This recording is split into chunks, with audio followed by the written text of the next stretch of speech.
My Czech Grandma Tosner by Tracy Parker of Upper Crystal Creek 2484. Narrated by Janine Penfold. My Grandma Tosner came to England when I was about 7 years old. I remember very little, except that it had taken a long time to save enough money for her airfare. It took a lot of form filling to get permission for her to leave Prague. She was a brilliant cook, something my mum could hardly claim as part of her resume, and she gave my sister the most beautiful doll I had ever seen in my life. Resplendent in Czech national costume, with long golden locks and brilliant blue eyes. The doll was almost as big as Shelley, and I wanted it with a vengeance. I waited in anticipation for my own gift, and was shattered when presented with a delicate gold necklace on which hung a gold spider in a tiny gold filigree web, its body a red, semi-precious stone. The other thing I remember about Grandma Tosner is that she had a really, really fat behind. Little did I know at the time, but I was to carry forth fat bum genes quite admirably in later years. As guardians of small children, our parents had wisely decided against locks on any of the interior doors, including the bathroom.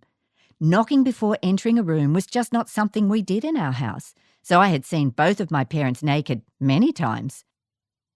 Sitting on the bathroom floor and chatting during parental bath time was quite a regular event, especially if you wanted to discuss a real problem as you had their full attention.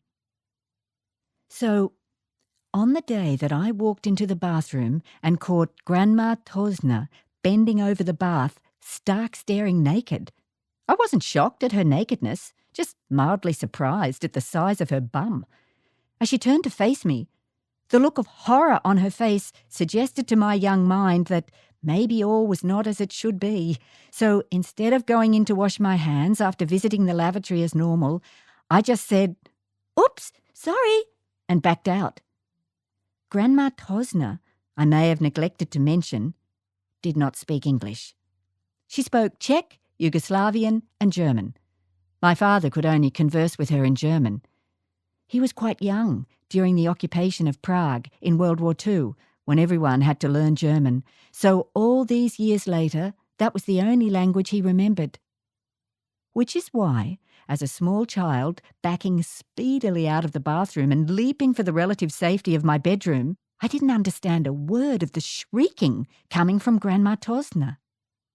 10 minutes later, I was summoned to the living room, where Mum, Dad, and another new addition to my library of grown-ups, Auntie Goethe, were trying to placate a somewhat hysterical Grandma Tosner.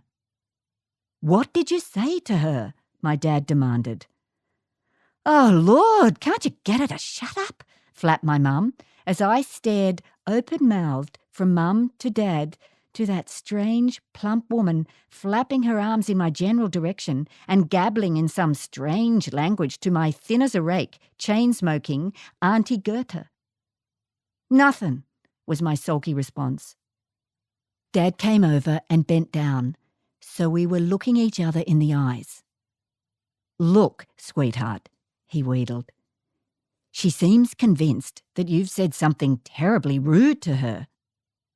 "I went into the bathroom and she was just getting into the bath, so I said, 'Oops, sorry,' and I went out again."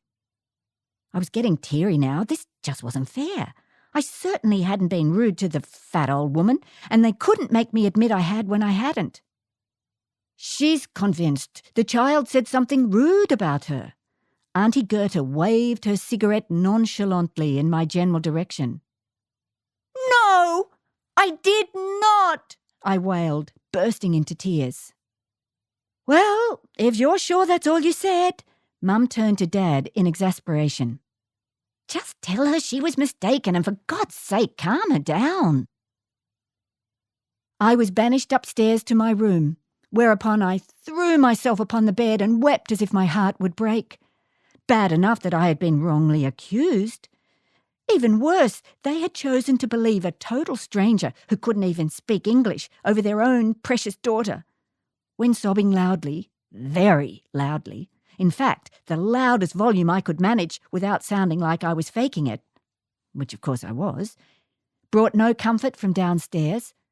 I took my revenge on my mum's cactus plants lined up on the landing windowsill.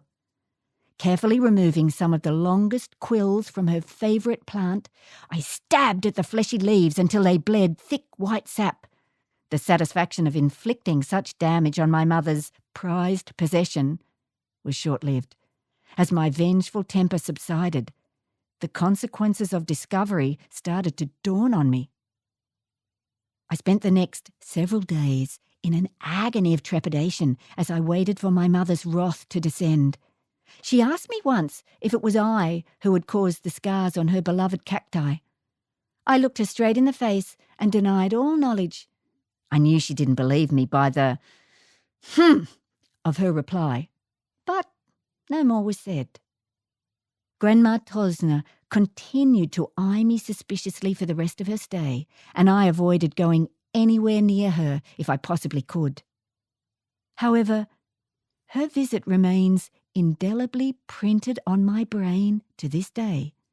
For here I am, age none of your business, can't remember where I put the pen I had in my hand 10 minutes ago, have whole conversations with people I meet in the street who seem to know me very well, but whom I would swear on a stack of Bibles I've never met before in my life, seem to spend my entire life entering rooms and then wondering what I went there for. Yet I can remember the fuss over Grandma Tosner's big bum as if it were yesterday. The end.